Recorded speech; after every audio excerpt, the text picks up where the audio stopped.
ODM does not need to redefine anything because the Orange Democratic Movement has such plain ideology. We are a center-left party that is rooted in social democracy. So we don't need to reinvent the wheel there. So what is the ODM ideology, Kasmuel?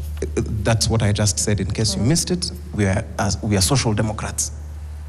And we believe in civic republic. We believe in the civic republic. So we do not need to reinvent that wheel. So we believe in the welfare of the people. We believe in that education and basic rights should be availed by the state. We believe that is what ideology is. And a lot of the time, people usually say ideology to seem like issues. You know, there are issues and there are ideologies, and that is part of what we need to learn how to differentiate. That last year, for example, in the People's Popular Uprising, we were united on the issues and not on ideology. That is why, for example, and my good comrade is doing a good job. However, there are some holes in the arguments that you've made in the popular struggle, because if you cannot understand, for example, the contradictions that are happening in the communist, you know, last year you were the Communist Party of Kenya, a split happened, individual interests took charge, and you became the Communist Party Marxists. But now going back to my party, there's nothing we need to reinvent. You speak about handshakes.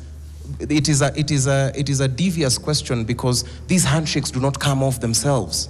You cannot, on the one hand, say that we believe Raila was this amazing leader, and every single time he presented himself, 5 times he presented himself on the quest of presidency, and he was failed by the population. People look and castigate him for saying that he gets into handshakes. He did not become prime minister out of his own doing.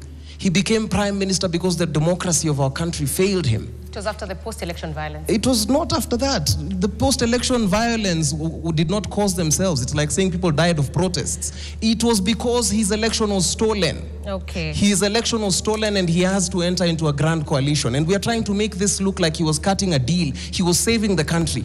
The next time he goes, and you see that when he comes back in 2014 after where they went with Mheshimiwa Jared, the country is in such turmoil. His people brave it, and they come and they rescue it from... in the first term of Uhuru, they did not do a handshake. They just challenged these elections. In 2017, when we have a nullified election, the ODM had the nerve, the mettle, the principle to stay away from a sham election and say that we shall not participate. That was not Raila Odinga's decision solely. It was him as our flag bearer, but the party said, we refuse to participate. And the next time he shows up, now he shakes Uhuru's hand. During these really tumultuous times, he had already proven that he would steer the country into a different direction. He's not availed that opportunity. Okay. In 2024, when our country is on the brink of collapse, when all these young people, because I remember all of you from the streets, he gets into that arrangement after we have told him, Baba, stay at home, we do not need you in the streets. Then, yes, now we get into the broad-based government because you want to make it look like an animal.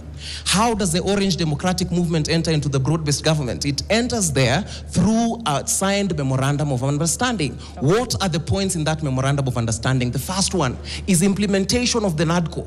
The NADCO report arises from the popular uprising led by the Orange Democratic Movement against the cost of living in 2023. The second point in that memorandum of understanding is saying that we need to lower the cost of living. The third point, which goes into that memorandum of understanding, and I could go all the way up to 10, says we need... No. Let me tell you. I'm telling you now, because you can't press. I have to say it. Let me learn. The third one, the memorandum of understanding says we need meaningful public inclusion in public life. How different are these from these issues that we are saying that we need to advocate for the interests of the youth? You cannot say that there's a broad-based arrangement in ODM.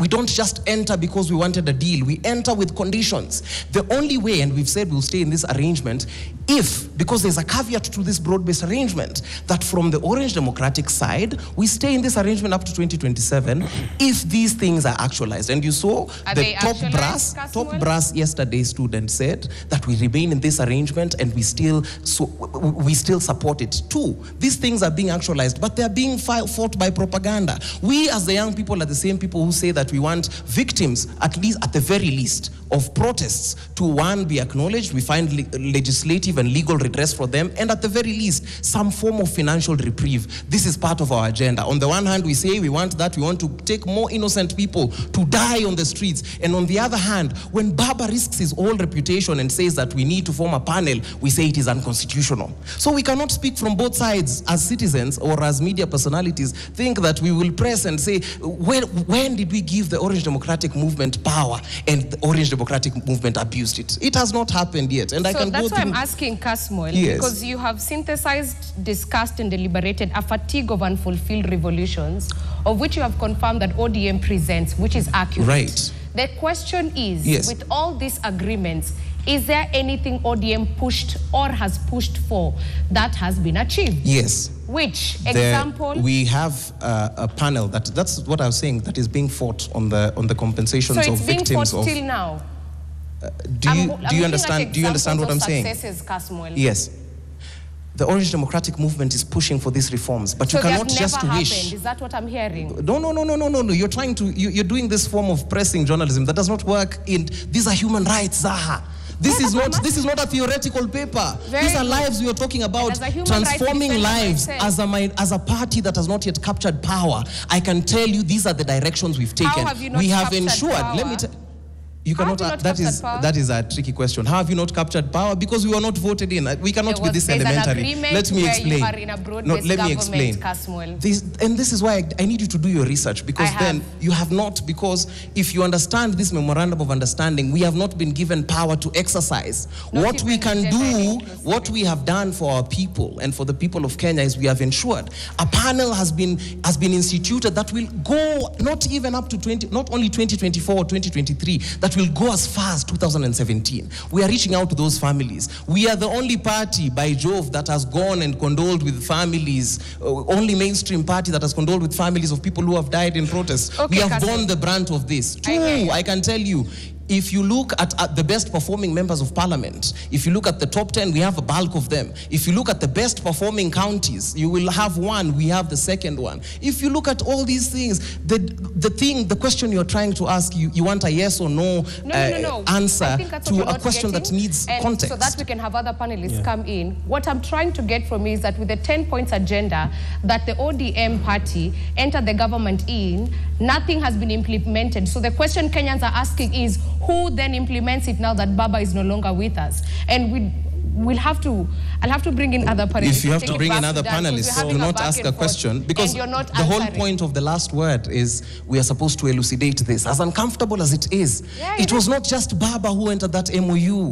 We entered as a party, and they are being pursued right now as we speak. So we have victims who we are going to pursue justice for compensation. What are other parties doing? We are still doing that as a party, and it was not dependent on Baba alone. Okay, Kasmuel, don't try to narrow the conversation.